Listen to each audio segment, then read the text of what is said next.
来过来，副总统赖清德确定要来选总统，伊的两番论述引发着关注。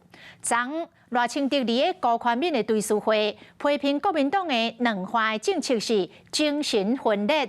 今仔日，互国民党的立委甲骂回去，讲赖清德本地讲务实的台独工作者，到即卖话讲和平保台湾，讲精神分裂的是民进党。其实赖清德两番的论述是愈来愈温暖，愈来愈有感情。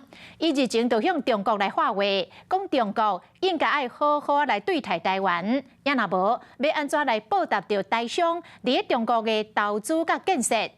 昨高宽这个赖清德，搁来引用高宽敏兄弟之邦的观点。伊讲伊相信太平洋真大，会当容纳着美国甲中国来竞争。台湾海峡嘛真宽，会当容纳台湾甲中国伫遮生存发展。当时的这个选举起起伏伏都有暴力出现，这黑道开枪，国民党执政那么多年。这个政治变成这个暴力的政治，就像高血压一样。国民党的国家认同我说这个像精神病、精神分裂一样。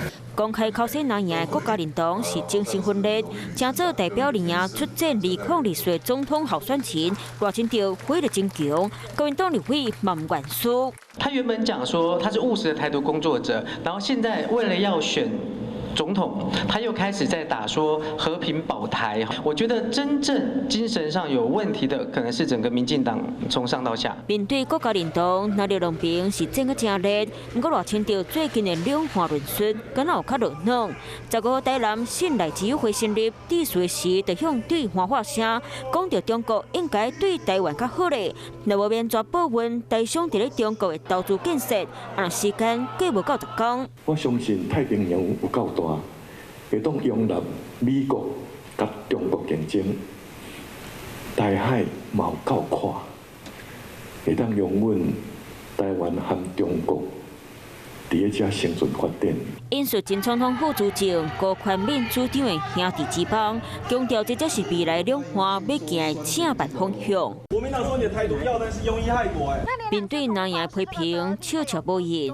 赖清德一直含林佳龙同齐参加台湾抵抗论坛活动，希望未来伫咧竞选之路会当借抵抗的力量，提出上适合的台湾政见。将这二赢共主两话论述是一定可以可题。若因回答了安怎，就看选民的接受度。嗨，我是庄宇杰，想要看到更多的新闻内容吗？赶快订阅华视新闻的 YouTube 频道，并且开启小铃铛，跟着宇杰一起看新闻吧。